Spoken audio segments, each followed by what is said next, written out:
From an evolutionary perspective, is there a way to analyze the character of James Bond and take a look at what actually makes him attractive to women, but also the kind of man that men look up to in a kind of tribalistic leader sense?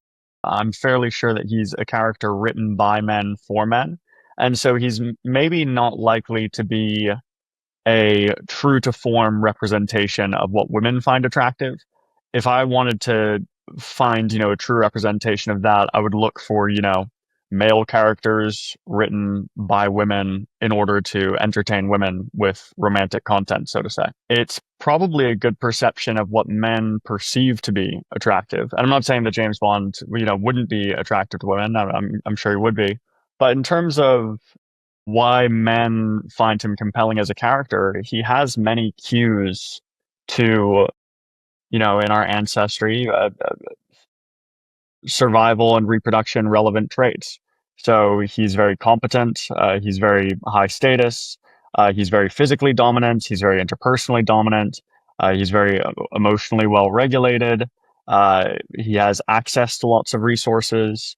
I think that he's a pretty good archetype. He's a pretty good represent. I mean, again, I haven't watched many of the Bond movies, but he is a pretty good archetype for what a lot of men perceive to be, a The successful ultimate. a successful man. Yeah. So I can see why he appeals to many people.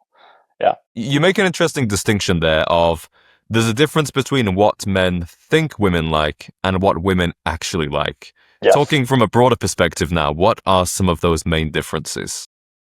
I think that one of the main differences that we see is that men seem to overperceive how much women like traits associated with masculinity.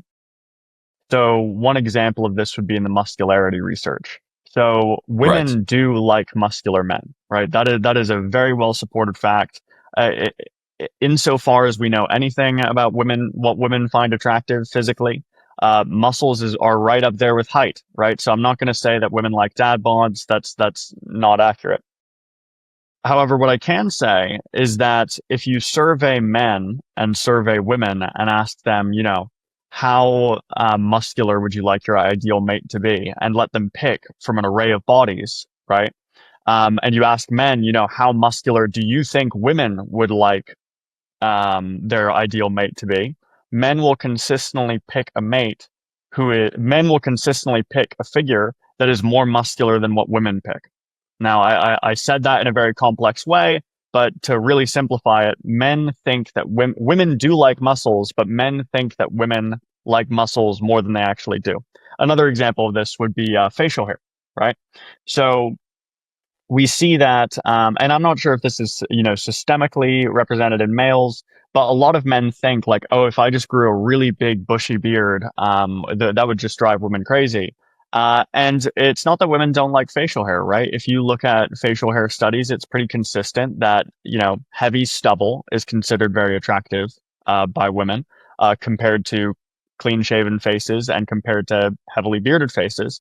But it's not a case where you want, to look as bearded and, lumberjack as possible. Then a third example of this would be in the facial masculinity research, which shows that it really is a bit of a balancing act where you don't want to look too manly and you don't want to look too feminine in terms of your overall facial structure. And this should be pretty intuitive to people. I mean, if you look at the type of characters that men aspire to, right? They tend to be these extremely masculine men. And then when you Mhm. look at the type of characters that women admire, male characters and stories and things like that, it's not that they're feminine, right? It's not that they're not masculine, but they're not like the most masculine guy ever. I mean, who have been, the biggest sex symbols and heartthrobs for women over the last decade, right? It's guys Mhm. like Timothy Chalamet, Ryan Gosling comes up. I mean, there are some really masculine ones like Jason Momoa, like Henry Cavill, but for the most part, it's guys who are in this moderate level of masculinity.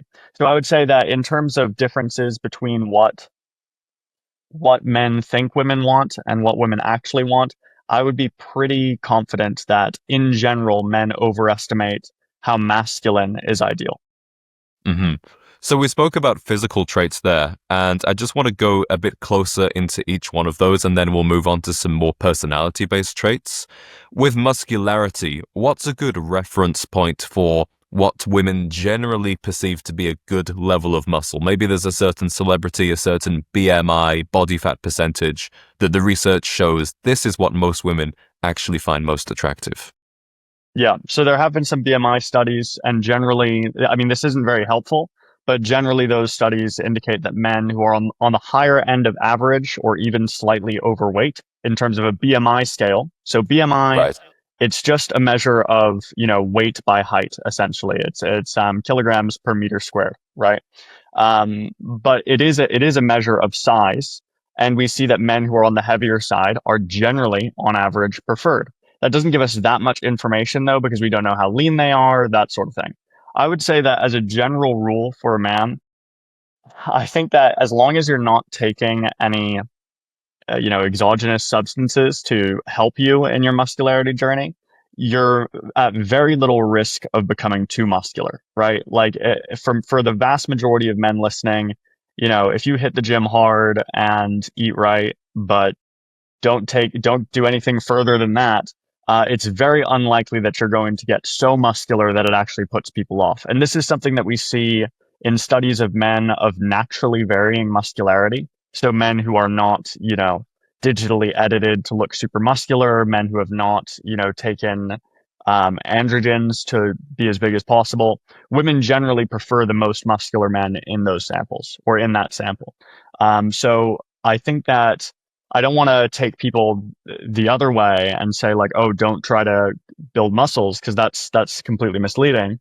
What I would say is that if you're on Instagram and you're seeing those like super huge, scary bodybuilders or whatever, and you're thinking, oh my God, how am I supposed to compete with this? You're really not competing with that, right? From a logistical standpoint, there aren't many of those guys around. But also, in general, the average woman won't prefer those physical traits. Now, on the other end, though, if you're listening to this and you're like, hang on, I do take a lot of those substances, and I am really big, and Mackin's telling me that that's going to hurt my chances. That's probably not true either, actually, just because the portion of women who would like a very muscular physique is likely much larger than the portion of men who actually have it. Like that sort of physique is so Mhm. rare that you're almost falling into a niche where you have so little competition that it will probably feel like an advantage. Like an example of Right. this would probably, like an example of this could be tattoos as well. Like the average woman does not like a man who is completely covered in tattoos, has his neck done, sleeves, da da da da da. That's not going to be the ideal for the average woman, but there are so few of those men around that compared to the amount of people who would find that, to be a provocative and interesting look, that those men probably feel like they have cut out an advantage.